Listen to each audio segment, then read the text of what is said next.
Yeah, Frank here has got his own billiard room. Yes, it's what do you call it, Kramer? Billiard room. No, not billiard, not the billiards. It was Billiards room. Come on already. Come on, we call it the place to be. The place to be. Yes, the place to be. Then I shall be there. Now, it's time. Live and in living color. The Grandy Man can. Time to play the game. Well, you always left me satisfied and smiling, so. That's what she said. Why do I want this? I want to make bank, bro. I want to get ass. I want to drive a Range Rover. Place to be Nation, Scott Criscola and Justin Rosero. This is the Place to Be Podcast. Very nice, Mr. Criscola. Oh, I'm sorry, Dennis.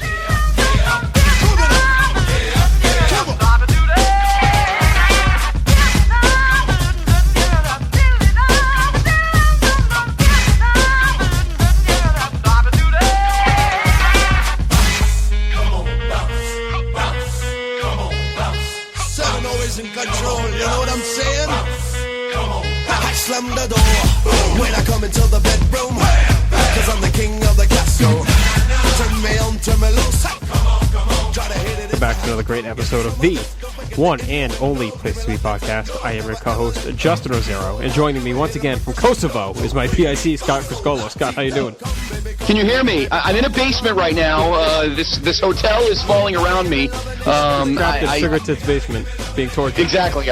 I'm wearing the official Steve Piscatello tan shirt, and no, I'm only kidding. JR, it's always a pleasure, sir.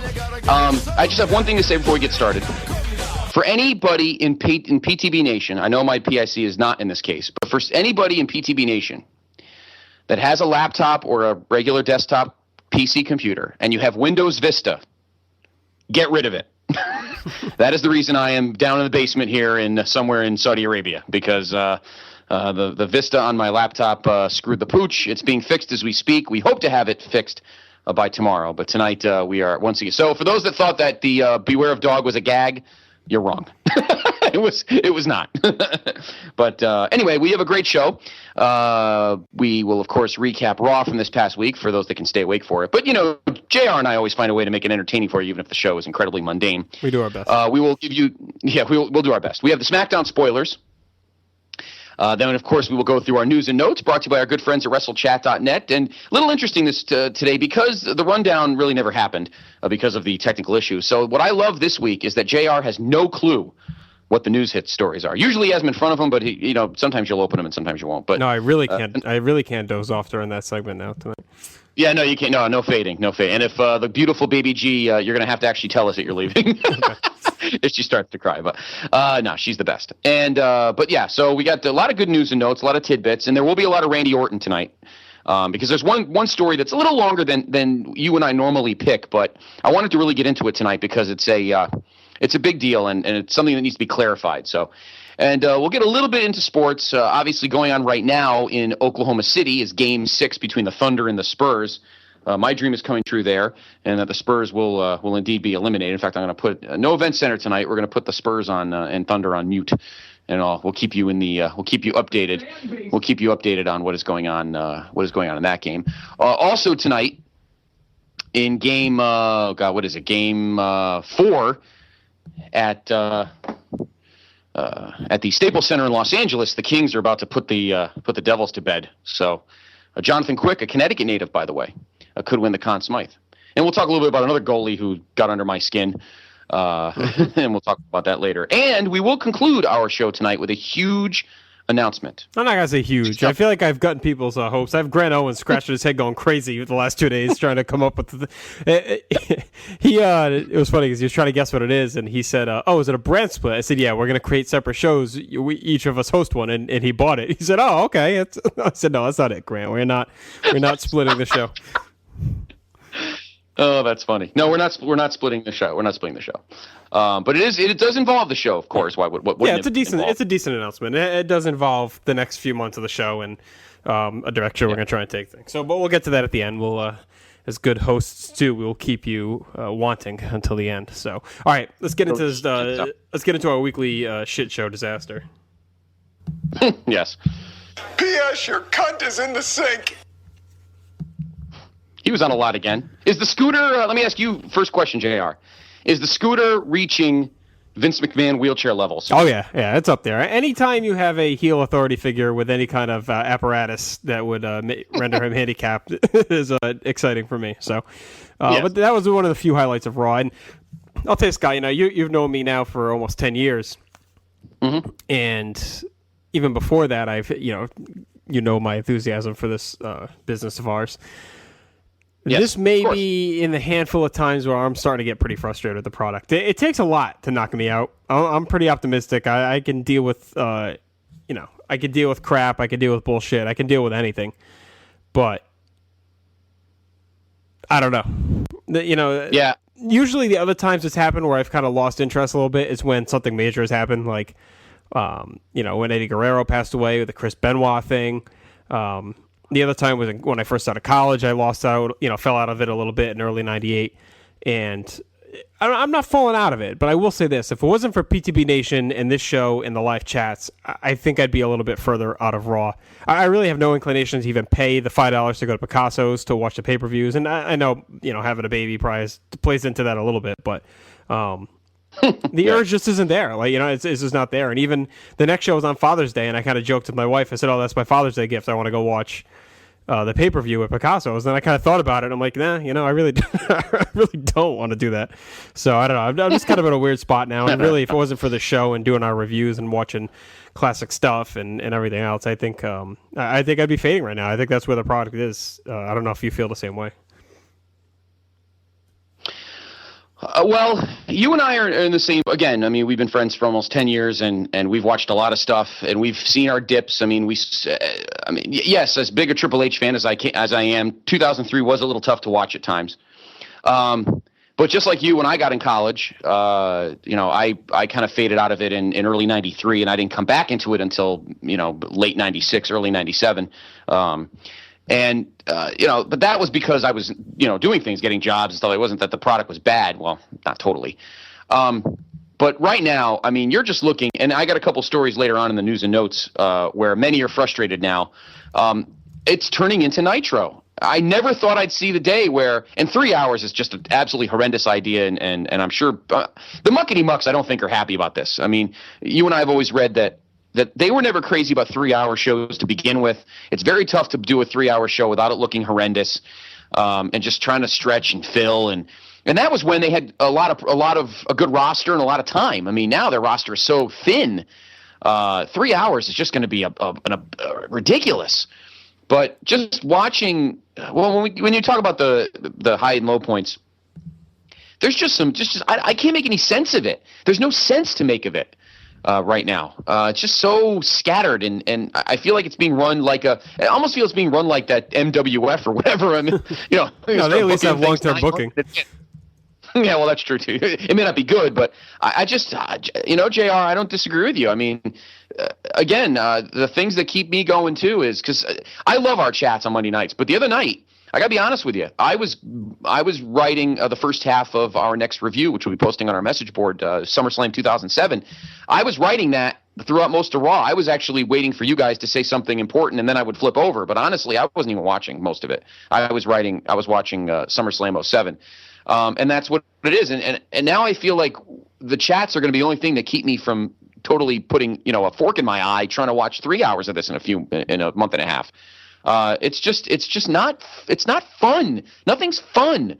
Even JR tweeted that he felt bad for Michael Cole on Monday night, and not many people can say that. But I'll let you get into that part. But I don't disagree with you one bit. It's our awesome fans, the love of history of professional wrestling, and this show, and you that keep me from just watching, old shows on Netflix at this point, because right now nothing is motivating anybody to look forward to the future. And they botched the Rumble, as much as I was picking Sheamus from the beginning, and then they botched Brock, and it's just been one screw up after another. I don't know if I'd go as far as to say this has become Nitro, because Nitro was more of like a disaster at times. Like the production was all fucked up. They had these young guys that didn't know what the hell they were doing. They were all over WWE is very formulaic. They know what they want to do. They present it the way they want to present it. The production is fine. It's just that the things they're doing are just not the most entertaining things. Whereas WCW is just a disaster train wreck, you know. Right. Maybe I'm being a little. I think I'm more comparing it, not really in the product, but just in the way the show is laid out. I just feel like that the formatics is just so scatterbrained. Obviously, yes, the difference is Nitro really had 750 on Monday night. They still didn't have a clue what the hell was going on. These guys have something written down. It's just not good. I mean, that's the difference. Yes, you're right. There's no question that WWE does go by a formula, but I don't know what that formula is and what they're using to fill it. But it's just not fun. Everyone thinks that. It's almost like they're doing G-rated Attitude Era, where they want to be funny and snarky, but they don't want to get too funny and snarky because the product's different now, and this other stuff, and people are talking about Linda's campaign, so they can't do a lot of blood, and they're doing funny jokes, but they don't want to do too offensive jokes, and it's just I don't think they have a clue what they want to do right now. I feel they're confused. And again, I have a couple stories in our news and notes segment later about the writing that I think you'll find interesting. Well, they're just in a weird spot because they're lacking main event guys. They're lacking guys that hook you in. They don't seem to know how to elevate anyone. And then one of the stories you did tell me about was one of the new tag teams their push already ending and a new stable being dissolved before it even formed. It's like, you got to get behind something and stick with it and push it. They reset the panic button every 3 weeks and switch everything up. And it's like, anytime they have something interesting or creative, and instead of just going with it and letting it run its course, they abort it immediately if it doesn't get over, like within a week, And I kind of see what they say with Lord Tensai, that, maybe he didn't get over as quickly, but still, they didn't give much of a chance. It's like you give the guy a month, and then all of a sudden he's buried. It's just kind of ridiculous. And I heard an interesting topic on another podcast I was listening to where they were talking about how when the product was suffering in the mid-90s, they always had the talent of their performers to lean on in that they would just let them go out there and do their thing. They could talk and build their characters and still get themselves over. Everything now is so overproduced down to every minutia, every minute, that can't happen anymore. We're not going to have guys break out like we saw in 96 and 97 because they're not allowed to. Look at a guy like Dolph Ziggler. He's doing it, but they're not letting him, be developed or move, get anything going on his own. So it's just frustrating. You don't see where there's room for growth, and I just don't see a light. I just don't see where the light is at the end of the tunnel, basically, at this point. Now, I know it's always there, and there'll be something, and, by Royal Rumble, I'm sure we'll all be jazzed up again. But as of right now, it's looking to be a dull summer. Now, we said that last year. That's the caveat, like we keep saying, but we'll see. Yeah. Well, I'm not going away further than in my front door this year, so we can't use that as a reason. But anyway, was there anything you thought out of Monday night that was good before we get into the myriad of it that was bad? It's more. Did you find anything good in it? I don't find the direction to be good, but the people, there are still people and parts of the show I find entertaining. Like Laurinaitis to me is always entertaining. Dolph Ziggler is always entertaining. Sheamus I like. I don't dislike. He's just kind of there at this point. They barely use him for anything interesting. This is a guy who's the world champion. Right. We know nothing. We don't. He's just there. He's just like this guy. He's just odd. Yeah.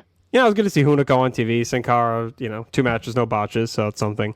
Ryback interests me. I think he's had some great squashes, and honestly, if I were them, anything more they do than squashes are probably going to ruin the guy, so just let him squash from here till eternity. And, at least there'll be an entertaining 3 minutes every week. I like the jobber doing the little promos before. I still enjoy that. But so like I said, there's individual things I've enjoyed about the show. It's just the overall kind of direction. It just feels so blah. And like Cena Big Show again just does not excite me. The Cena Tensai thing was a disaster, and Cena Cole, don't even get me started. That was atrocious. It was bad. It was the most. It's not as bad as Cena's comedy show from a couple weeks ago, but it was up there. And what bothers me even more is they were finally getting over the whole Cole heel thing, and they were just kind of letting him be himself, and we kind of forgotten about it, and now we're right back to where we started. Like they had to drudge all that back up. Like, do we really need the Michael Cole blow off? Didn't we get enough blow off last year?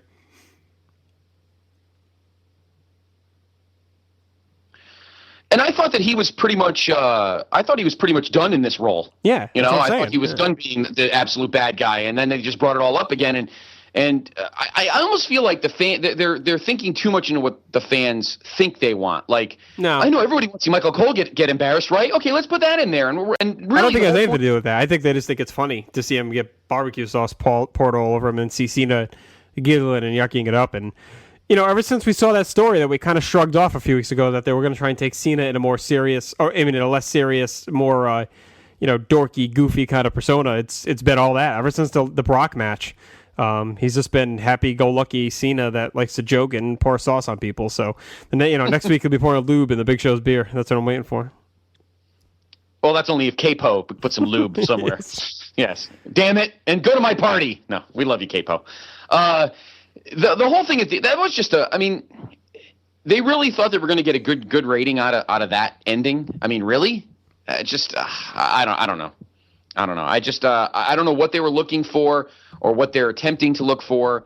They really got sauced on this Brock deal because right now they can use him, but because they only have specific number of, and I got a story on that too, specific number of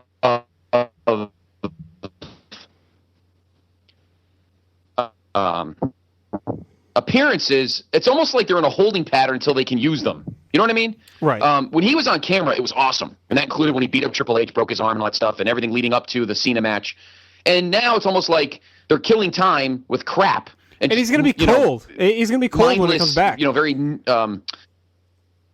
yeah, he is. It's not going to be hot. It's not going to be like it was when he first came in. So, I don't know. That's what I think it is. I feel like they're just killing time until there's time for him to come back. Yeah, the only thing in the world that the killing time, and we're gonna do that by adding another hour of programming. It's like really? Yeah. So no, it's not good. It's not good, and that also kind of goes in line with our big the big story later on. But yeah, I mean, I love Ryan back. I'm nervous as to what they're going to do with him. Yeah, I'm a little puzzled. As to what he'll bring to the table, and other than squashing two stiffs. I kind of agree with you. I think he's over by. I love the whole putting two guys up and then having them stand around. He does like the Santino trombone thing before he freaking drops him. Yeah, it's going to be. It's. I don't know. I don't know. The rating came out. I'll let you be the bearer of mediocre news. Yeah, another sub 3 rating. Another sub 3 rating, 2.9. And actually, I don't think we emphasized enough at the beginning of the show. Because I really want to point this out for newer, if anyone's just tuning in. Our quality is not usually, the audio quality is not usually like this. Scott's laptop's just in the midst of being fixed. He's on a cell phone. That's why there's a slight delay and some audio issues. I am, I have a different internet provider than I usually have. The modem is on the third floor. I'm in the basement. So my internet signal's a little weak. I think that's causing a little bit of a lag. So, just please bear with us if you are new. Go back and listen to some of our older shows. You'll see that we're not usually on this quality level. So we're hoping within the next couple of weeks we'll be back up and running once Scott gets his laptop back. And I should hope to have Verizon within the next 3 weeks or so. And then I'll get the modem situated in a better spot so the internet signal hopefully will be a little bit stronger. So just stick with us over the next couple of weeks and we'll get things straightened out for you. Yeah, we shall. We do the best we can. It's very easy for people to just be like, everything's broken. We'll be back in 3 weeks. Well, we don't do that for two reasons. Number one, we love doing this. It gives JR and I a chance. I mean, this is actually, living in another state. It gives us a chance to chat in a roundabout way. And number two, just like Brock Lesnar, we don't want to get cold. Mm-hmm. You know what I mean? We don't want to get stale. We want to be here for you guys. So we do the best we can. And again, I apologize, and hopefully my IT guy was badass today, figuring out the problem, and it just was too late in the day for him to get everything fixed. So hopefully tomorrow we'll get the full thing put together. So. But I had asked you. I wasn't sure if you heard me. If you wanted to give what the rating was for Raw. Yeah, another sub 3 rating, 2.9. Things obviously not doing well. They're trending downwards. And people may be surprised at my negativity. Also, I was surprised by Graham Cawthon. His tweets and Facebook posts Monday nights were not very positive either. And he's a guy we had on last year. No. Post WrestleMania. And, when we were kind of being a little negative and he was loving the direction of the product and was all into it, and just to see where he's kind of coming here too, a little bit of negativity setting in. So that seems to be the trend amongst a lot of fans now. I'm not going to be the type of person that says I'm done, I'm not going to watch because it's just not the truth. But I will say interest in that product itself is, ebbing and flowing right now, and it's not headed in the proper direction. No, but yeah, we're not the kind of. I mean, for those that have known us a long time, for those that have listened to the show since last February, and then those that have just known us in our life, and whether it be the 10 years that we've known each other or before that, we've never jumped ship ever. In fact, we've been accused of being pretty big Vince apologists in our day. I don't think I'll ever just stop totally paying attention. It's just not in my blood, and it's certainly not in yours. But this is just not good. I don't even think the generation gap is the problem anymore. Everybody says, it's because younger fans like the Cena stuff. No, I don't even think it's that either. I don't think they care anymore. If they cared, then the rating would not be 2.9. It would at least be in the 3s. So, that's ultimately the problem. I haven't seen any live gates. I wonder how the house shows. Well, right now they're like overseas. I think they're in Spain or something. So I don't even know what. I mean, Europe. That's what's saving their bacon when it comes to making money, because their overseas money is always good, because obviously they don't go there a lot. So they make a lot in their overseas well, they have been going shows more, and stuff, because they have been going more lately than they had ever in the past. Really, it seems like this year they've been away every month. Yeah, I think they're in Madrid right now, or maybe that was over the weekend. But they're moving around, and but that they're making good gates because the Europeans don't give up on the product because they don't see them as much. But if you're a fan now, I mean, I don't know. That St. Louis, that show on July 23rd is really going to be. And they're almost. I mean, I've been reading things, and we'll talk more about it later. They're treating that like a pay-per-view almost, in terms of star quality and things like that. So. All right, what was not treated like a pay-per-view was Smackdown. So let's read through these results. This is for this week's show from Greenville, South Carolina. And also, Scott, were you disappointed at all the last two shows yes. That no Ric Flair? Not that it was ever really hinted seriously, but there were rumors that he may show up in one of his two stomping grounds here. I was, to be honest with you, JR, I was very, you guys, I thought, when you said something in the chat Monday night, and I thought you knew something. I'm like, oh man, they're in Greenville. Holy crap. Like in 98. Oh wow. And then, yeah, I was bummed. I mean, not that Ric Flair as a person is not very high on my list right now because he's become kind of a reprobate, but, Flair's Flair. Everyone knows how I feel about him, so it'd be great to see him back. But, I think they have to figure out if his head is not firmly up his ass right now, and that he's not a complete basket case. But I would have liked to see him Monday night. I kind of felt hypocritical, like kind of hoping he came out, even though I've been trashing him and shitting on him, saying how sad he makes me. But I think it's just me being starved for anything different. So, all right, SmackDown opens with Alberto Del Rio recapping his attack on Sheamus on Raw. Then Sheamus' music hits, and this seems pretty funny. I might have to try and make it a point to catch this. Ricardo Rodriguez comes out dressed up like Sheamus. He has bright white tights and a shirt to emulate Sheamus' skin. And then he does a Sheamus impression being interviewed by Del Rio. Sheamus came out and they started fighting. And Teddy booked Sheamus versus Kane and Del Rio versus Khali for later in the night. Del Rio would beat Khali via submission. Backstage, Naomi and Cameron are dancing for Teddy Long, and Brodus Clay shows up. Long tells him that he's now permanently on SmackDown. Clay gets serious and says they'll treat his opponent tonight as if he is the Big Show, and then he went on to squash Derek Bateman. What do you think of that move?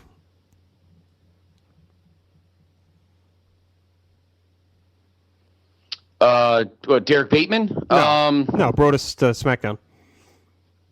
Oh, it's Brodus to SmackDown. Oh, sorry. You went in and out of that last part. Well, I mean, I don't know if it's going to do anything to help the show. I kind of miss him on Raw. Maybe he'll be on both. I don't know. But it makes me watch SmackDown now. I mean, I DVR'd and I'll buzz through it, but now it'll actually make me want to pay attention to it because I liked Brodus. He was actually one funny thing that I actually enjoyed watching. So we'll see what happens. Maybe it'll help the SmackDown rating a little bit better. Yeah, I'd be curious how they use him, and I'm curious why they took him off Raw. But so then Sin Cara defeated Drew McIntyre. McIntyre cut a promo demanding demanding that an authority figure come out and explain why he's not main event status. And Scotty C. Do you know which authority? Exactly. Do you know which authority figure came out to discuss that with him? Santino Marella. It was not Santino Marella. Any other guesses? Oh, bummer. Well, it wasn't Vince. David Otunga? Time to play the game!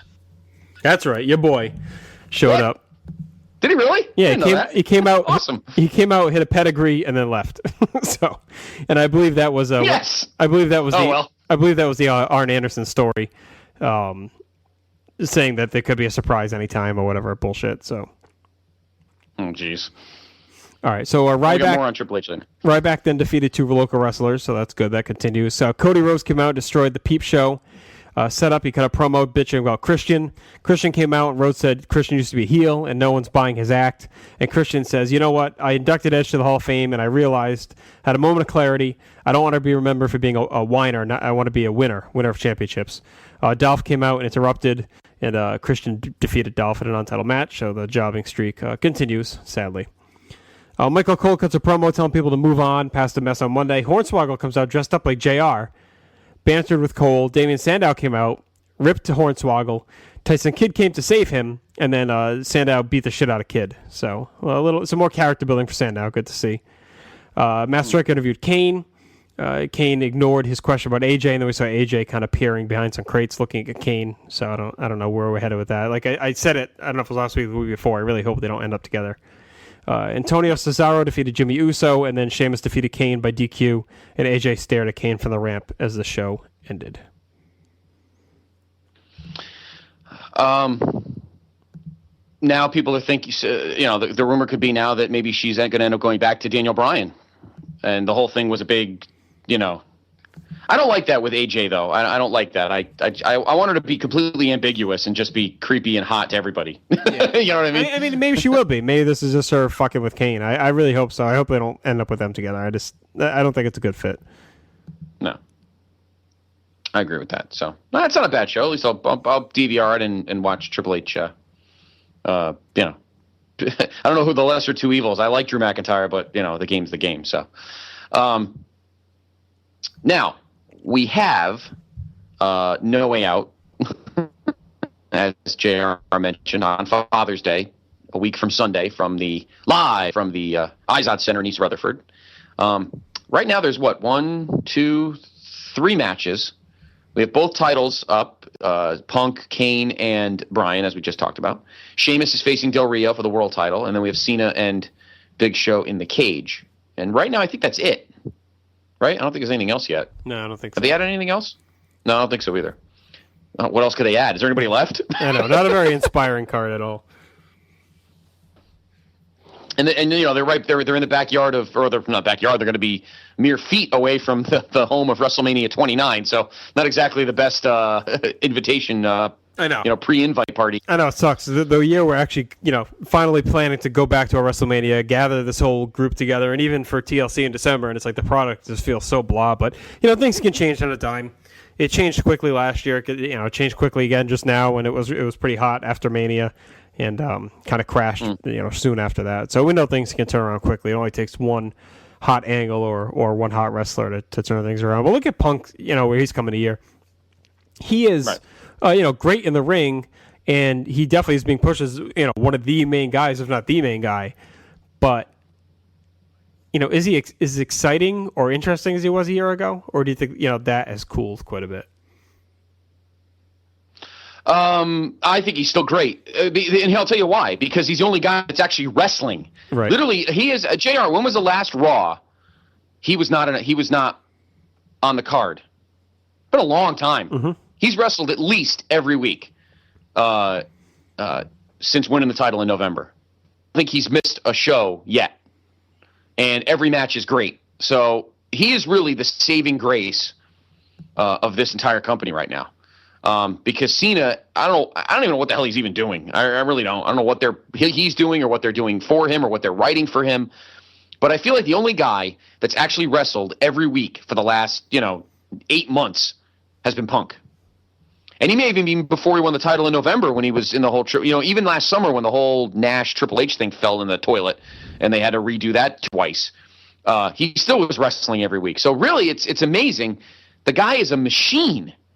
I forgot who was the guy. Who was it that used to do the he used to do like the match records? Remember he counted like all of Duggan's matches for like 2 years. I don't remember who was that. It was Davis. One of our loyalists. Who was it? Was it Matt Davis? Was it Matt Davis? Okay. I'm curious. I'd like to see Punk's record since like last July, since Money in the Bank. I'm curious to see what his record is and how many matches he's been in. How many matches do you think he's actually lost? Like 4, probably? Yeah. And how many times has he been pinned? Yeah, and he's been pinned, what? Twice. Once by Cena. Oh, no, not once, but once by Triple H. Har, har, har. And that's pretty much been it, really. He hasn't been pinned by anybody since. Well, Bryan and the one time on Raw. Pretty much it, really. Didn't Kane beat him? Wasn't that by DQ? I don't know. Maybe Kane pinned him a couple weeks ago, but you're better off asking me questions about results from Raw 1993 than now. So. Yeah, exactly true. Yeah, exactly. And having our own WrestleFest. But anyway, Punk's record's got to be amazing. So he is the saving grace of this company right now. There's no doubt about it. Whether it be the fact that he's just good, that he's the only one wrestling every week. He's just been awesome. He's been awesome.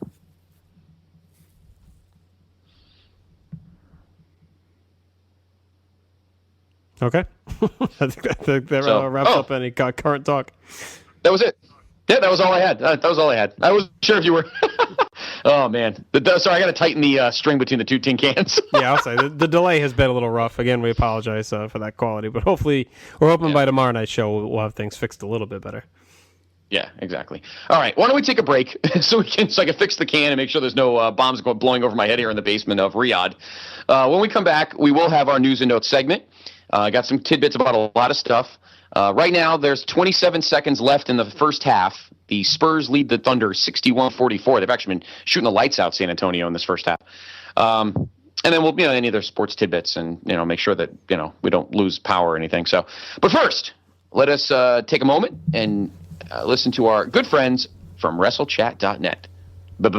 Because Promotional consideration paid for by the following. How many pro wrestling news websites do you visit to get your daily news? 3, 4, maybe 5? Do yourself a favor and make that number 1. WrestleChat.net, the only professional wrestling news site that brings you all wrestling news all day long and is home of the critically acclaimed Still Real to Us podcast starring former CZW, ROH, and ECW announcer Eric Gargiulo and the champ Jeff Beck. That's WrestleChat.net. WrestleChat, it's where it's at.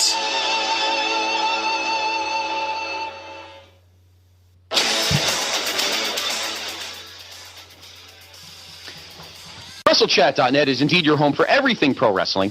WWE, TNA, Ring of Honor, MWF. No, I'm just kidding. Although Jeff Beck could win the title in NWF. Maybe he could win NWF South. That's right. And our man John Walters could win NWF North. Then we can have a coalition of belts. But anyway, great message board. Obviously the podcast that we just talked about. And if you look to the right of the great news stories, you'll see the PTB Gnome, proudly worn by Jordan Duncan. And click on that, and you'll go to the 100 and almost 31 episode archive that is the Place to Be podcast. And almost all of them sound a lot better than this one. Well, not almost all of them. Not almost all of them. We had a few. There were a couple, but not many. Not many that were like this. Anyway, WrestleChat.net is indeed your home for everything pro wrestling, and it is where it's at. Now, JR. Mm-hmm. Normally, I have something firing up in the event center. In the VCR right now, I think it's an NWA. But again, I have the Spurs and the Thunder, and Kevin Durant just hit a 3-pointer at the buzzer, so the Spurs with a 15-point lead. There can be a tie-in because back in 1997, 1998, Monday Night Show was often preempted by the NBA playoffs. Where could you find anything about those shortened shows? Well, you can find the matches from those shortened shows on a wonderful website, thehistoryofwwe.com, purveyed by one of our dearest friends and sometimes tri-host, Graham Cawthon. Historyofwwe.com is a fantastic website. If you have any research issues, if you got to look up something, if you're writing a review, or you're having a debate with a friend about a match, or if, like Jordan Duncan, you're inventing Detroit house shows, anything like that, you can go to his site. He's got WWE results, WCW, old NWA, ECW. He's really pumping up both his TNA and his Ring of Honor results page, DVD reviews. All sorts of great stuff. You can see some of our reviews on there. A lot of our loyal readers and listeners came through the history of WWE. So we thank Graham for that. And we thank you, of course, as well. So go to thehistoryofwwe.com. It's a tremendous research site. Graham Cawthon does a hell of a job with it. We'll have him back on in the coming weeks for something. Usually he likes to pop in and read the Jim Duggan reports. But maybe he'll do a Jim Duggan page. I don't know. Knowing him, he probably will. But anyway, thehistoryofwwe.com, a tremendous research site, and check it out when you get a chance. You can also check us out on Stitcher Radio app for your iPad, iPhone, Android, or StitcherRadio.com. The previous 10 episodes of the show are there. But if you're looking for all 131 episodes, you can find that on iTunes by searching Place to Be Podcast or P2B. And you can also join us on the Bigelow34.proboards.com message board. You have all our reviews. All our Place to Be Podcast feedback and discussion is there as well. We have threads for Asshole of the Week. We have threads for the Vintage Vaults. We also have Vintage Vault suggestion thread on there as well, where you can... We'll get to that a little bit. We'll pimp that a little bit further. So join us there. We have all kind of polls. We're in the final four of the greatest band tournament of all time, and then I think Mr. Greenhouse has another tournament planned for after this one, or maybe we'll do another draft or something to mix it up. And also there you can find out information on how to help our buddy Jay Wilmette out. He's suffering from lymphedema, and there are ways you can help him pay for his costly medical bills. So check that out on the message board as well. Yes.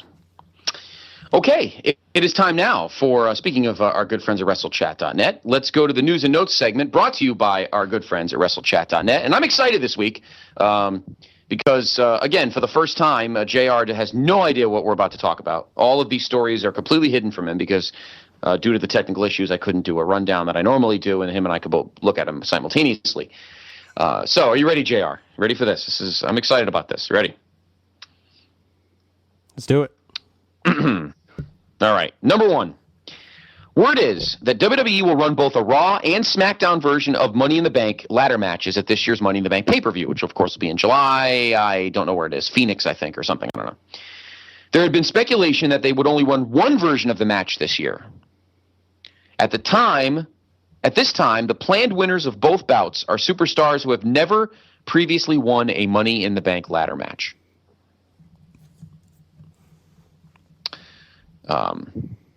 Now, when I first read that, JR, I thought to myself, oh, wow, finally Dolph Ziggler thing will come true. But think of all the people that have never won a Money in the Bank. When's John Cena's never... When's Wade Barrett due back? That's a good question. For those that don't remember, right before WrestleMania, he suffered a very bad elbow injury on that stupid Battle Royal thing they did on Raw after wrestling, 15 straight friggin' days. Mm-hmm. And after that crazy chamber match, they make him wrestle a Battle Royal, and he screws up his elbow, poor guy. I don't know. It's been, well, right now it would be, 4 months, I guess? 4.5 months? March, April, May? Yeah, something like 4.5 months. I don't know. Hope he's back soon. Could use him, But I thought to myself, oh, well, let's see. John Cena never won a Money in the Bank. Sheamus never won a Money in the Bank. You know what I mean? Yeah. You all think, yeah, I'm sure everybody at first is thinking, oh, wow, Dolph Ziggler and, so... Yeah, there's a ton of guys. So who knows? But anyway, so I guess, JR, they originally were thinking that they were going to do one ladder match and then have somebody pick kind of like the mid-2000s with the Rumble. It seemed that way.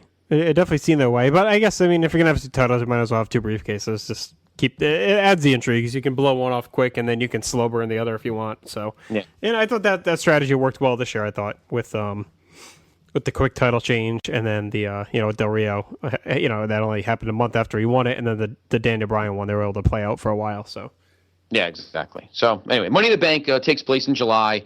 I don't remember where the hell it is. It was supposed to be in Vegas, and it moved. I'm pretty sure it's Phoenix. Yeah, I think you're right. Yeah, it might be Phoenix. Well, Vegas was supposed to be TLC. Well, no, Vegas was supposed to be Money in the Bank, and that moved to TLC. Yeah. And then obviously TLC is not Brooklyn. So I think it is in Phoenix, because I know SummerSlam is in LA and Night of Champions in September is in Boston. So, all right, number 2. We already know about this. You actually texted this to me. WWE has just sent out the following breaking news mobile text alert. Breaking news: WWE COO Triple H is confirmed to appear at No Way Out on Sunday, June 17th to address his future pending lawsuits against WWE and Brock Lesnar. And our buddy Matty Mars, he wrote me earlier. He wanted to know if we had seen that and wondering if we thought that was actually going to help the buy rate or anything at all. I mean, I'd say no. I don't know about you. No, I don't. No, I mean, I was going to watch it anyway. Obviously, I go to our friend Mike's house, and so I was going to watch it anyway, whether he was on or not. So, I mean, it gives me something to look forward to as I'm about to watch it, being obviously a fan, and of course our man Wilkie. But otherwise, no, it doesn't. I mean, if I wasn't going to Mike's and I wasn't going to buy it, and as much as I love the guy, I don't think that would have been enough for me to buy it. Unless, and like you said something very, very good a few headline shows ago about you don't want to do any Brock Lesnar surprises. So you don't want him to come out at No Way Out and beat the crap out of Triple H without any you want to plug any Lesnar announcement. Yeah, you want to plug any Lesnar surprises, that's for sure. Yeah, so there you go. So Triple H will be at No Way Out. Obviously, he will not be wrestling. We'll see what he talks about. All right. Number 3. Figure 4 Online, which is our friend Brian Alvarez, notes that the story from Super Luchas of Randy Orton testing positive for Dianabol, which is an antibiotic steroid, is unconfirmed. Most wrestlers who want to pass a drug test would avoid Dianabol since it stays in your system for as long as 6 weeks. I don't know. I mean, we already think Randy Orton's a tool anyway. So, I mean, it wouldn't surprise me that he was stupid enough to... Well, we were wrong about the pot thing, too, because that's only a fine. That's not a suspension. So it wouldn't have been that. All right. So, who knows why he... So it had to have been that. Hey, you know what? You're the last one to say shut up to us, because you're the one whose head's on the chopping block. Next. Here's a guy that you and I both miss. TMZ reports today that WWE is sponsoring JBL's whole 7 Summits trip and will be promoting it online through their social... I'm sorry, Mr. President. Could him and Jesse even make these Raws any good? Yes. Yeah, that's true, probably. Yeah, because Gorilla would probably get pissed off. Now, why is Cena doing that to Michael Cole? He's only an announcer. Jesse would make us like Michael Cole. That'd be the funny part. Okay, so JBL has been planning to climb the highest peak on each continent to help raise money for a charity in Bermuda. JBL was going to pay for the trips on his own, but TMZ reports that WWE has given the project a $250,000 boost. Can they afford it? The trek will take JBL between 2 and 3 years. It was going to cost him upwards of $250,000. I know. It was going to cost him upwards of $250,000, but that promise solved thanks to WWE. On Twitter, JBL added that WWE will be promoting his new project in a big way. A fan asked if he'd be returning to WWE, and he replied, quote, "I think it's safe to say that after announcement today on TMZ that it's highly likely." That's awesome. Cool guy. Seems to really get it. His stuff on Twitter and Facebook's interesting. Very successful outside the business. Millionaire, self-made millionaire. It just seems like, for all the bullshit used to hear about him, and I'm sure he was a dick at times backstage, and I'm sure a lot of those stories are true, but it seems like he's really mellowed at his age, and seems like a guy who does a lot for charity and doing a lot of good things down at Bermuda. So cool to see, and I hope he does come back, and I hope he does something more than just a couple, one-off appearances. I hope they put him back in the booth or do anything, GM, anything with him. He's such a talented performer, so... Yes, I agree. It'd be good to see him back. And I'll tell you, having him as an announcer might help either show. I'd like to see him back on SmackDown, but I think he'd even be better on Raw. I mean, I love King, but it's just so, even the announcing's just so antiseptic and so bland now. It's just blah. No. You can tell him to go kiss off, but I've been here all night, and I ain't leaving yet, and you can stop counting me down, because I done told you once, son, we got a damn problem. Hey, wait a minute. And if you cut me off to watch midgets play basketball, I'm kicking your ass. You cut me off like you cut those midgets off of their knees to make them less than optimal human beings. Less than optimal. All right. Tom Pritchard was released from his head trainer job at WWE Developmental and replaced by Bill DeMott. According to a WWE source, this is just one of many changes that will happen as developmental is slowly taken over by Triple H. Many talents, including friends of DeMott, were shocked to hear that he had taken over for Pritchard again. So the doctor there, Dr. Tom, former Body Donna, former Heavenly Body, former everything with a body. He'll probably end up back. Former Zip. He'll probably end up in TNA with his brother, I'm sure. Yeah, most likely. Okay. I like Bill. Bill DeMott's just a good trainer, though. He gets it. I agree. Gets it. Oh, I like all the stuff they're doing too with with JR down there. They have their TV show set up, and JR's doing the commentary and all that stuff you were talking about. Was it last week or the week before? Dusty being involved as the GM, and Regal doing the commentary and the scouting. It seems like they're Triple H's reaches there are really starting to kind of come to fruition. So it's good to see. Yeah. On a side note, I was as I'm looking up TNT's in commercial there at halftime, and that I don't know if you've seen the promos for that show Men at Work. It's got the Danny Masterson who was in That 70s Show. Well, apparently the next episode has Stacy Keibler in it. So I don't know. Just want to point that out to everybody. All right. Next, after wrapping Pain and Gain earlier this week, The Rock is now in New Orleans area filming for Empire State, which co-stars Liam Hemsworth and Emma Roberts. Rock will be filming in Louisiana for the next 5 weeks. So, does he win Money in the Bank? No. He's never won a Money in the Bank match. That's what I'm saying. I mean, can you even take that with a grain of salt? No. I mean, Didn't they say the same thing last year? Oh, no, that was the only former Money in the Bank winners or some shit we're going to be in, right? Was that what it was before? Or only former champions? That's what it was. Yeah, only former champions, right. Yeah, that's what it was. That was the one at Maine. That was the one at 26 because I think that's the one that... No, that was the one that was supposed to be... No, it was this year. It was supposed to be this year. Oh, was Mania. Okay. That was the rumor. They were going to have it at Mania with only all former champions, I thought. Oh, that would have been pretty neat. But I liked Mania anyway, so I'm glad they didn't do that. All right. In the no shit Sherlock department, a source within WWE says Vince McMahon is getting tired of scripting television at the last minute. The WWE chairman regularly demands partial or full script rewrites on the day of Raw. A script for an episode of Raw last month was not completed until after the show went on the air. What the fuck is going on? I mean, really. At some point, when do you hold Stephanie accountable for something? Yeah, I mean, I just think the problems are too big to even delve into on a show like this, especially with the connection we have tonight. Yeah. The problems there just run deep, and somewhere along the way they lost what they were, and they got away from being a wrestling company. And to me, that was a tried and true business formula that they had. Yes, they make good money now. It's a machine now, but you're missing that.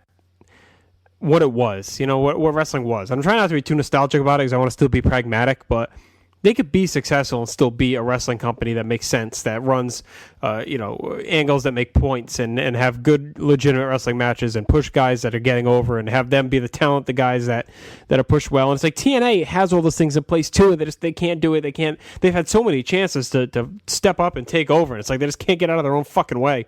And the opening has been there for them for so long now. It's like if they could just get their shit together and figure it out. Their mistake was not giving Paul Heyman the Godfather offer a few years back and keeping Russo and waiting too long to really shake things up. I think that was their chance when Heyman was kind of interested and they could have blown him away with the money offer and had him come in and just be solely in charge of creative. To me, I think that was there when they missed the boat. Absolutely, and now he's back in WWE, and now they could use him. That's for sure. It doesn't seem like they're gonna. I'm sure he'd be willing to, but I don't think they're gonna.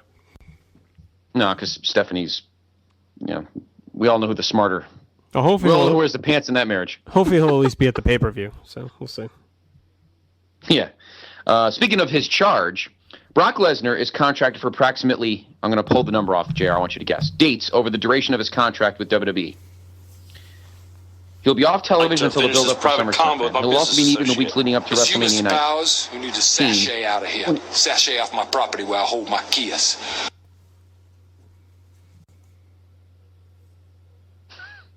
I'm not going to do the awkward laugh. What movie is that again? Just tell me. No. Okay. He'll be also be in the weeks leading up to WrestleMania 29, and thus is not scheduled for any appearances in the fall. So he's used 6. How many do you think he has left? 28. 24. That's not a lot. No. and that's why we're having antiseptic bland Raws. Because, I mean, how many can they use for SummerSlam? They'll probably use 4. I bet they'll have him on 3 times on TV and once on SummerSlam, or twice leading to SummerSlam, once on SummerSlam and then one the night after, again. And then I bet he'll be off again, maybe until before the Rumble. And then you got 20 weeks where you could pretty much have him full time if you want from the Rumble to Mania. Right, exactly. So we'll see. But that's the other problem. They're so hamstrung, they could really use him, and and unfortunately they have to count them. So, all right. A one-night only D-Generation X reunion is advertised for the landmark 1,000th episode of Raw. One night only. I mean, we haven't seen them reunite. Oh wait, we see them every fucking year. We have our DX reunion. Yeah, pretty much. July 23rd. Sean X-Pac Waltman, who was a member of DX for 2 years, says he has not been contacted to appear at the event. No one has called me in regards to the 1,000th episode of Raw, just to set the record straight. That was his tweet. Well, I'm guessing they'll probably have Road Dogg involved, I'm thinking, right? Yeah, I would think so. And if he is, I can't see why they wouldn't call Billy Gunn. He probably could use the money. I don't know. Maybe he has a rodeo injury. Yes, exactly. And I don't know about China, No, I don't. I can safely say she's in the Savage Zone. I don't think we'll see China ever again. Yeah, she might be doing something called 2 Ways In. She had she'll be on the Wilmette list. She had didn't she have more issues this past weekend at some film thing or whatever? She collapsed like 3 times over the weekend or some shit. I don't know. It's just not good. Yeah, she had. Nah, she's a mess. No, you'll never see her. I think she's trying to break Jake's record of being the most unlikely longest wrestling survivor ever. Pretty much.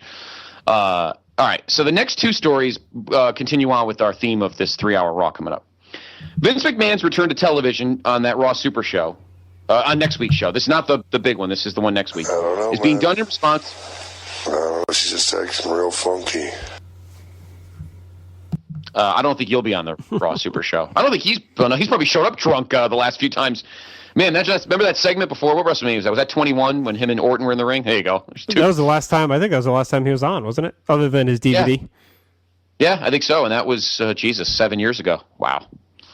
God, WrestleMania 21 was 7 years ago. I know, it's disgusting. That's crazy. All right. Vince McMahon's return to television on next Monday's Raw Super Show will be done in response to the program's disappointing ratings figures in recent weeks. No duh. He will kick off the 3-hour show with an evaluation of John Laurinaitis' job performance as general manager of Raw and SmackDown, which company officials are hopeful will boost first-hour viewership. The show was originally pegged as the second choice for the date of the draft. However, with so many wrestlers working both Raw and SmackDown, the idea was dropped. I'm glad you're laughing now because you're the one that... if you're the savior of the show, then we're screwed. It was me all along. Put it that way. It's going to come out in a robe. I was the laptop. Oh, God. All right. Getting back to the Super Show. The 1,000th episode, July 23rd, which, by the way, will be in Randy Orton's hometown of St. Louis. WWE officials have reportedly contacted nearly 24 former performers for cameo appearances on the program, which will be treated as a pay-per-view quality event. Oh, boy. Yeah. That's not saying much, I know. Depends what pay-per-view you're talking about. The entire roster will be on hand. We're going to treat this show like Fatal 4-Way. This is going to be better than King of the Ring 95. The entire roster will be on hand for the show. Oh, Dennis, I can get you booked on the special pay-per-view quality Raw. I don't know. I mean, if it was like SummerSlam or Survivor Series, you're not interested in Final Four? Fatal 4-Way, I mean? You're not interested in being booked on that show? He could have been the ref at Final Four. Maybe he would have put Vader's eye back in his head or something. I am the king of the eye sockets. Yes. I don't do any tricks with eyes. Dennis, come on, we'll be in St. Louis. Remember that match you had in 77? I didn't have a pink tank top for you, or whatever, pink polo shirt, whatever. And you're wearing pink. I didn't like Sam Mushnick. He didn't double book me. He didn't double pay me. Not a fan of St. Louis. Oh, okay. Sorry, Dennis. I didn't realize you were in such high demand that you could turn down bookings. weren't you on that team with Jake Milliman to win the Not team involved. challenge? How come he wasn't booked in the team challenge in AWA? I mean, for God's sakes. No, I read that schmuck was. Jake the Milkman Milliman, for God's sakes, won the fucking thing for Zabisco's team. I'll tell you who should be booked is I'm watching the Spring Breakout Nitro from 1997. John Sensio, MTV VJ, is entering the ring to talk to Mean Gene. This guy is a fucking tool. Jesus. Oh, my God. Where's DJ Scribble? Wasn't he the one that was on fucking Heat? Not as good as DJ Ran. Nobody's better than DJ Ran.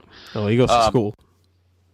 All right, so the entire roster will be on hand for the show, and there's a chance new talent will be introduced as well. Yeah, sure. Officials are hopeful that The Undertaker appears at the event.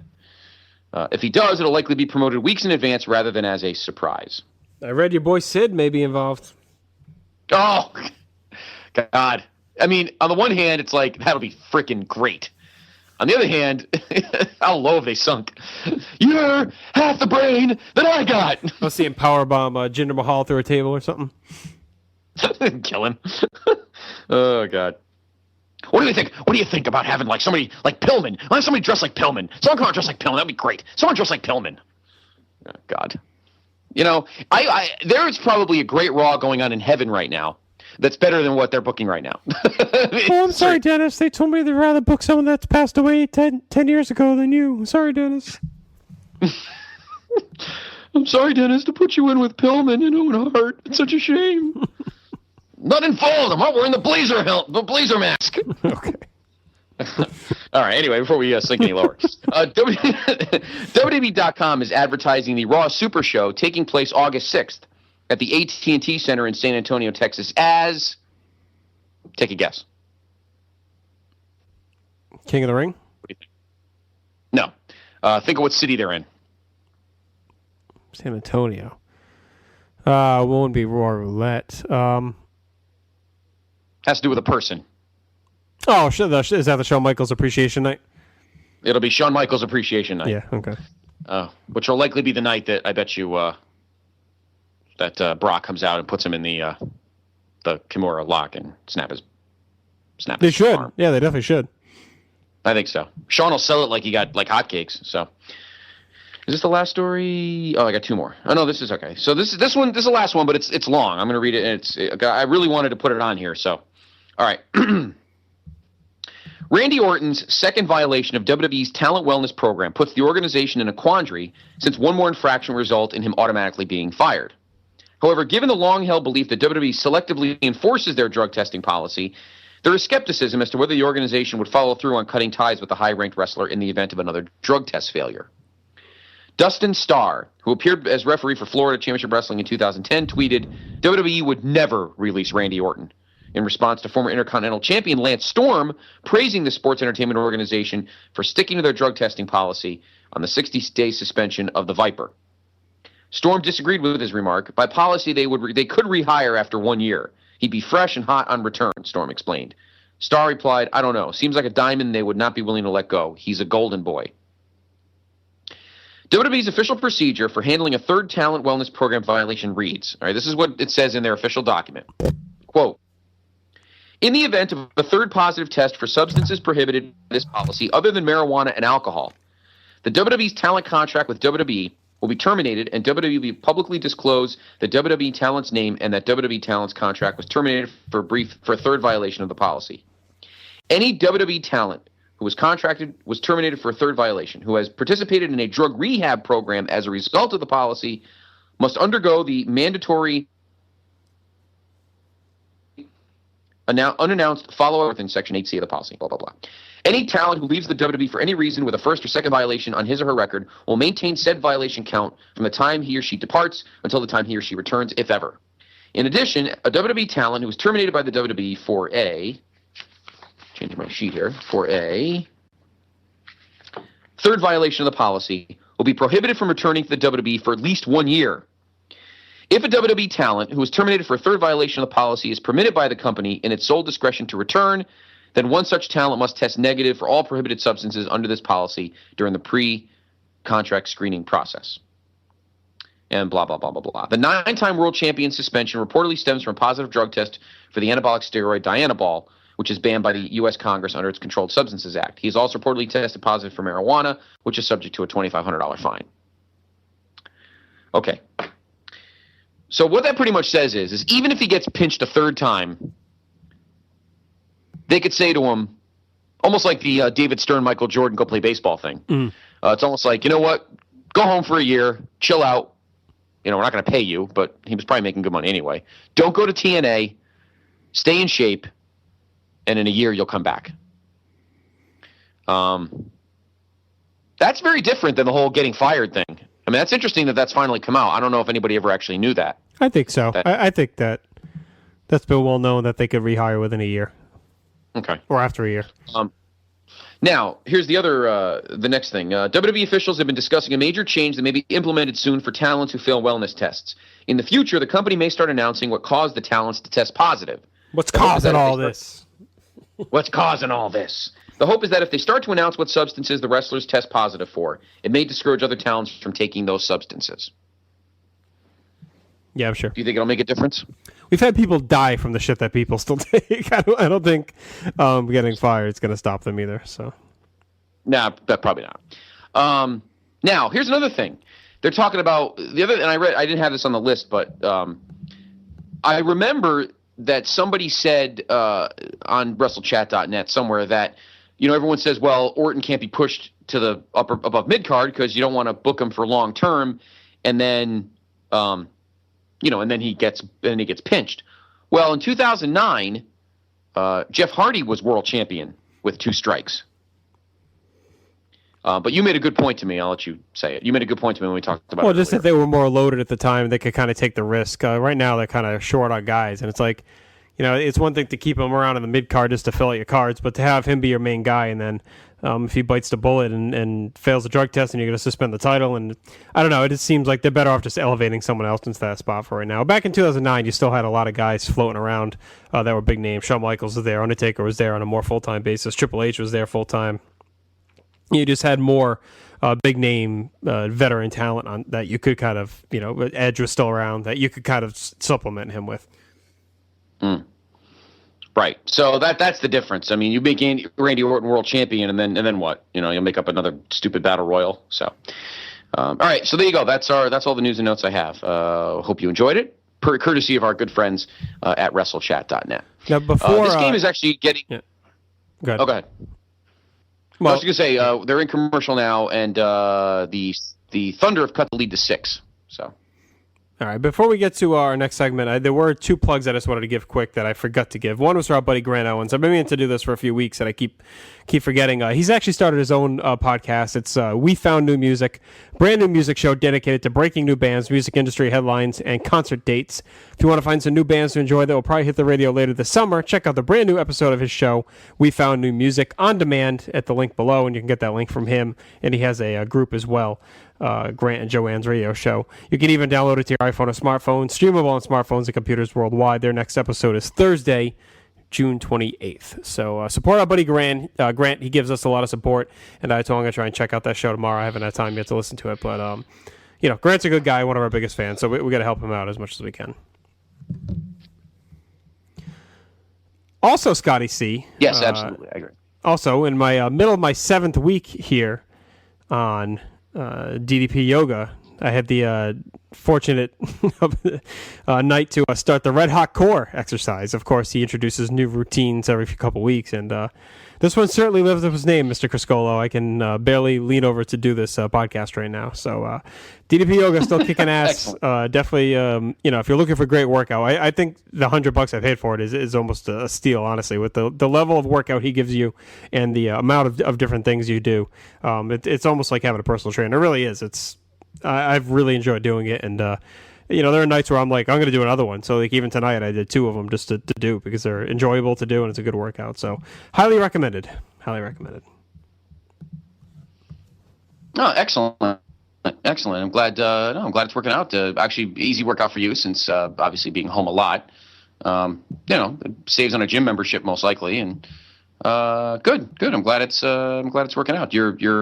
Your upper torso feels about as good as the internet line does right now. So, so you're going hand in hand there. It looks better than that, though. So, all right. Up now, and I forgot to mention this earlier, and I apologize. It is now time for the most internet-friendly segment in podcast history. What kind of disgusting, despicable? He's an asshole. Who the fuck is this asshole? You're all a bunch of fucking assholes. Do you know who I am? At grade A, genuine, authentic asshole.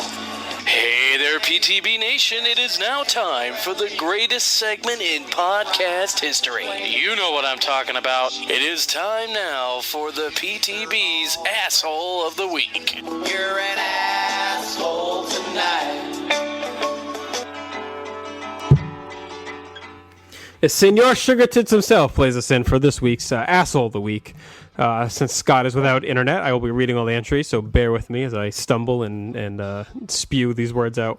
We start with Mike Wilkinson. My nominee is Randall Keith Orton. I have a feeling this is going to be a trend tonight. We'll see. The news of his relapse hit on the day the award was given last week, so I'd like to start a charge of him winning this week. I don't know if this is a one-time slip-up or not, as I know relapses can happen a la Josh Hamilton. But I hope for his sake it was a one-time slip-up after his sobriety. Randy Orton, you still deserve to be Asshole of the Week. Jason Greenhouse, ditto for me. Randy Orton has the world by the balls and could lose everything he's busted his ass for. One more violation of the wellness policy, and Orton will be an echo of the company's past. Ed Harris, throw me in for Orton as well. Just a damn waste. I couldn't stand him on that set of the movie we filmed last year. Only kidding. Austin Pfaff, Mr. Pfaff. It needs to be Randy Orton, remembering what he said in his DVD documentary, and I paraphrase, I need to watch what I do, because now if I screw up, it doesn't just affect me, it affects my wife and daughter too. Yeah, how about that, asshole? Todd Weber, disgusting, despicable piece of shit, Randy Orton. J. Arsenio D'Amato, RKO, token the bone. Safazio DeFazio. It's toss-up between Jillian Hall's DUI and Randy Orton getting suspended for 60 days. I'm going to have to go with, I don't know. It's Randy Orton. There, my asshole week is Randall Orton. Jeremy Nichols, Randy Orton, without a doubt. Jay Hinchy. I know most have said Randy Orton, but I'm more shocked about it than I am upset. I'm going with the idiot baseball fans who run into the field. Is it really worth spending the night in jail? Dave Vanver. It's our buddy Chasines. Anyone who tries to eat anyone else or any moron that actually believes there's an impending zombie apocalypse. Although I do believe this is the perfect opportunity to bring back everyone's favorite one-hit wonder wrestler, not named Fantasio, to make a comeback. Bring back the zombie. Side note, always thought that guy had a strange vocal and physical resemblance to Jim Hellwig. Maybe it was his cousin. Our buddy He-Man VT, and I apologize, I always forget your name. I want to say Dave. Really, Randy Orton. You guys are surprised that a superstar athlete celebrity doesn't understand how lucky they have it by blowing their money, blowing the drugs, and ultimately blowing their career. Eventually causing it to blow anyone who will give them a chance for money, drugs, or a career. If I had a nickel for every one of these cautionary tales, I'd be lucky enough to have the opportunity to have the same disregard for said luck. Enough about blowing, because my jaw hurts. I need to get back to their subject at hand, assholes. While there's so many to choose from on a daily basis, I'm going with Mr. Terrell Owens. And not because he's in the same category as I previously described, because he continues to make excuses and continues to expect people to buy it. At least the usual superstar who ruins a career eventually admits he's a fucked up asshole. As we know, T.O. was fired for not showing up to the children's hospital event. From what I've read, that was just a final straw. He's now demanding an apology and money because he claims there's a scheduling screw-up by the company. Honestly, guys, a Mexican drug mule pulls less out of his ass than T.O. does. If assholes could fly, T.O. would be a 7-47. Corey Ferreira, I'll go with Orton. But I gotta say something about the Mark fans on Twitter for being clueless idiots not understanding how the wellness program works. And if you fail a test, you need to take the punishment. But no, these fucking morons need to tweet "We love and support Randy" bullshit. And tweet "Dirty" for bringing back this shit really pisses me off. No wonder why I hate Twitter. And Matty Mars. Orton, of course, what a douche. Non-sports wrestling has to go to Michael Bloomberg. Leave big gulps alone. Nonsense. And also Steve Gross for getting pneumonia and forgetting to get his pick in. But I'm sure he'd go with Orton. Scotty C, I have a nominee of my own. Oh, you do, huh? I think you'll agree with this one, and that is Mr. Timothy Thomas. I'm looking at his picture right now in the Frank Galasso original Bruins Stanley Cup poster. But 1 year ago at this time, he was your deity. You were worshiping him. He was your sports hero here in Boston, beloved. We stand here 365 days later, and he is hated. Despised. Mm-hmm. Now, are you up to the latest news on this whole story? Yes, he was. Yep, I agree. And now, I don't know. Now he wants to go, I don't know, find himself, fishing in rivers in the mountains or something. I don't know. And really, in the end, this really fucks the Bruins over because they can't trade him because who the hell's going to trade for a guy that's not going to play? Nope. They can't, if he's not going to play, they can't just either way. They're on the hook for the cap hit. So even if he retires and goes away for a year, because he's over 35 with the new CBA, they have to still absorb the cap hit. So he's really screwing them. And the guy's a little bonkers anyway. He's a little weird anyway. He's off, building weapons shacks and shanties out in Colorado and all this other stuff. And he's just a weird dude. He fucked up the team halfway through the year when he refused to go to the White House. He couldn't just suck it up and go. And we talked about it at the time. And Scott, I did say to you at the time, do you think Tim Thomas will still be a Bruin next season? And you seem to think he would be, but I told you I didn't think he'd be back. I thought they'd dump him, and it looks like this partnership that brought them so much success over the last couple of years is going to end with a thud. Yeah, and I'm really sad about it because a year ago, you and I were talking about,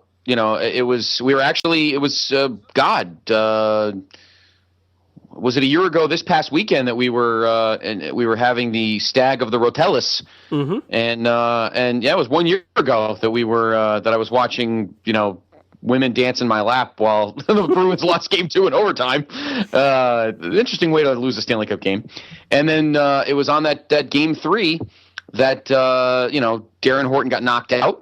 And Nathan Horton, not Darren Horton. I don't think it was Darren Horton. And by the way, the Oklahoma City Thunder are now down 3 with 3 minutes to go in the third. Yeah, I'm watching this. I mean, they turned up the athletic meter, and the Spurs are kind of getting run off a little bit here. And now, and that mojo, I thought they could find the mojo in the postseason. And they had some great stretches. I remember in November they were undefeated, and they played great in December. And I could just tell that series against Washington, they just weren't the same team. And they won some big games in overtime, but then I'm thinking, maybe. And then obviously they lost Game 7 in overtime. But Timmy didn't play bad in that series; it just wasn't the same. And now whatever he had last year, Jonathan Quick has this year. Mm-hmm. And I don't know. That game I think is going on right now. Why don't we take a look at that score? Yeah, it was 1-0 Devils last I saw. Let's see. Well, I think the game's over because Law and Order is on. No, it's not on NBC. It's on the NBC Sports Network. It is on. Yes, I know. What a fucking joke. The game is tied with 6 minutes left. I can't even watch the series because it's on NBC Sports. Unless it's on NBC, I can't see it. Are they out of their friggin' mind? This is a World Championship Series, and you got it on second-tier cable? You know what? I don't think the rating was very good the other night. I wonder if they pull an audible because Law and Order probably beats it in the ratings. Honestly, it probably does. Yeah, it's 5:56 to go, third period, and it is 1-1. So, all right. Now here's the other problem. Yeah. Yep. Here's the other problem. Well, here quickly from a financial standpoint, here's another problem. Tuukka Rask is a restricted free agent. So they got to sign him, which they would have anyway. But now that adds leverage to him, though. Because he could say, hey, you know what? I got to be your guy now. Thomas is already fucking you. I'm going to hold you up for more money. Yeah. Yeah, and they're in a lot of deep shit. And then they have no backup. The end of the year, they had Marty Turco and a couple other scrubs. They got a pretty good kid in Providence that'll probably come up and back him up. I forget his name, but he's solid. He's young. Yeah, he must have been Tuukka's backup the last couple of years. So, but yeah, Timmy really pissed me off. He got flaky. I'm sure there were a lot of people there are a lot of athletes over the years who don't like the president, regardless of who he is, and but suck it up and go. That's really where things started to turn. The opinion in the town of Tim Thomas. That's really where things turned around, and it's just been downhill from there. So that's my nominee for Asshole of the Week, just because he's a douchebag. But Randy Orton clearly wins this week's vote just based on the popular nominees. And any other sports things you want to get to, Scott, or should we just get to business? Well, with 4:29 to go, Henrique just scored. So with 4:29 left, the Devils take a 2-1 lead. So trying to stay alive. Hey, guys. Oh, big gulps, huh? All right. Well, see you later. to sue Matty Mars. Yeah. Do you know that whole story, by the way? You know that whole story, right? Yeah, that they're limiting the size of drinks. The whole Bloomberg thing. Do you know that? Yeah, what is it? They're limiting the size of the drinks, right? Yeah, they want. No, yeah, and I concur with him. You know, I understand, but you know, it's the human being's responsibility. If a 30-something-year-old person wants to drink a 63-ounce fucking soda, let them do it. It's so I don't know. fun, I don't know though. I kind of see the argument because you can say, well, the fat pig who can't control himself and drinks a 63-ounce soda will eventually come down with diabetes, and then there's a strain on the healthcare system, which affects everyone's taxes. So I mean, there's a lot of different or a healthcare premium. So I mean, there's Well, I mean, there's a lot of ways you can look at it too, because you could say that. I mean, we're not going to get into this debate, but I mean, it's almost like capital punishment, where I don't feel like paying my tax money to keep convicted murderers in prison, just fry them and move on. But you know what I mean? For whatever. Anyway. The point is I understand Matty Mars's point, but yeah, Tim Thomas, that's yours and my personal asshole of the week. But I'll write it down. The asshole of the week this week is Randall K for being a dope. So.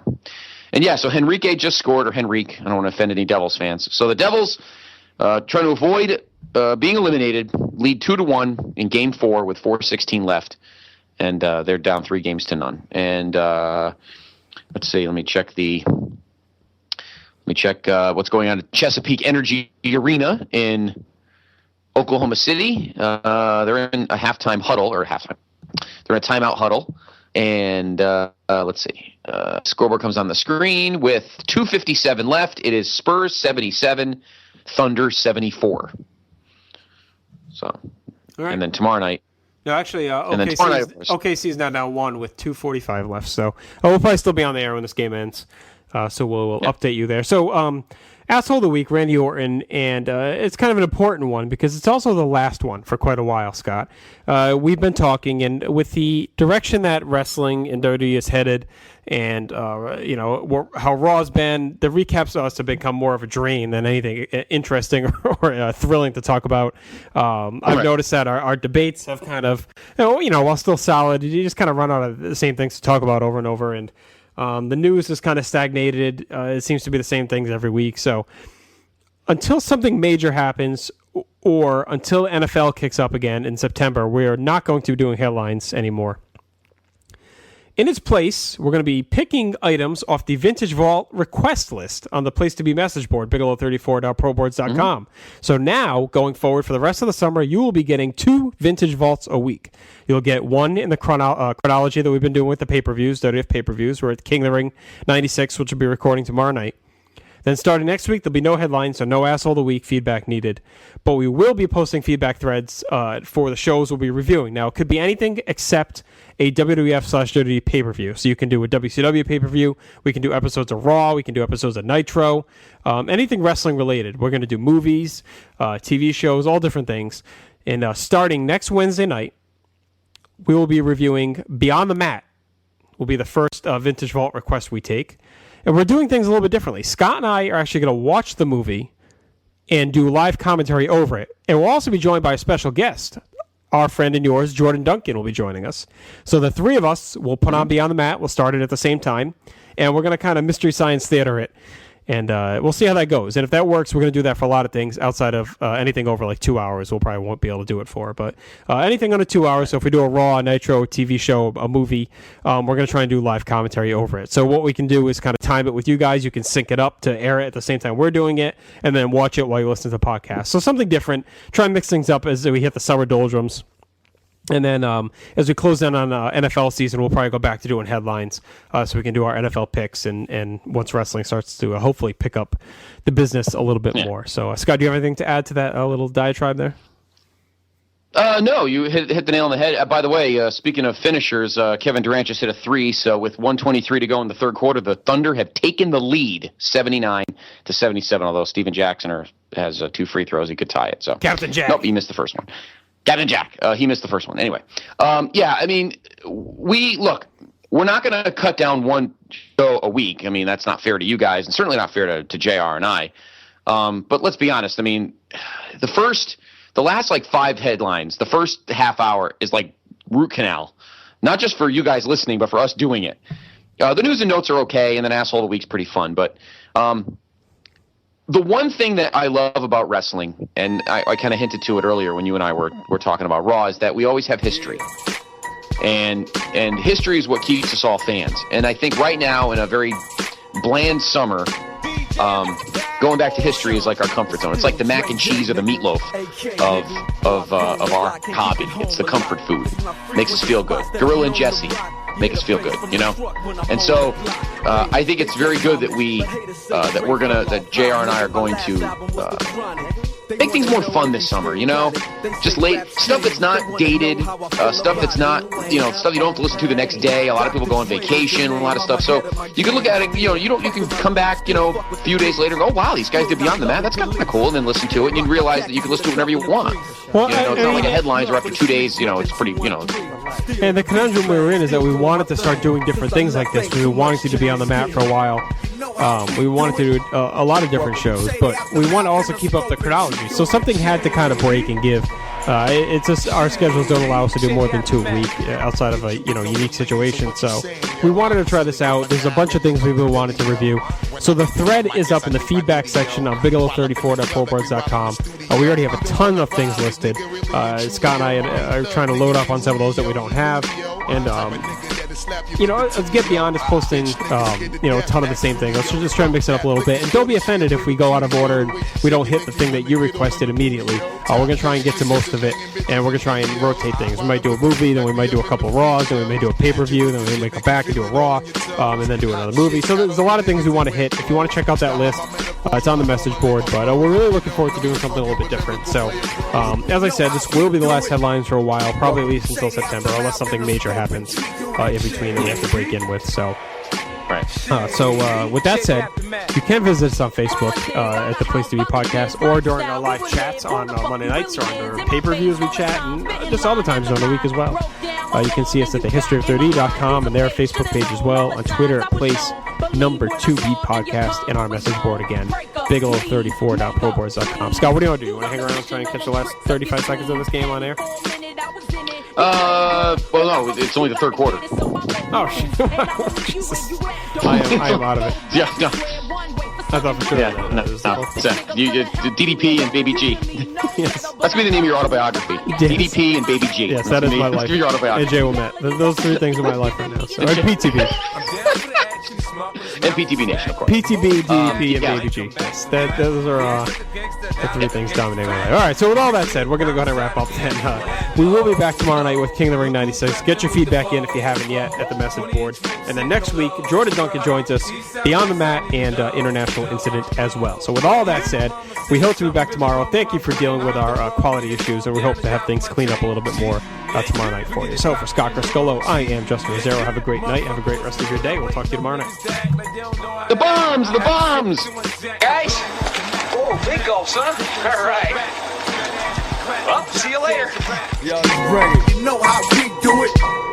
Welcome to Shady Aftermath in the scope and G-Unit. Shady Aftermath.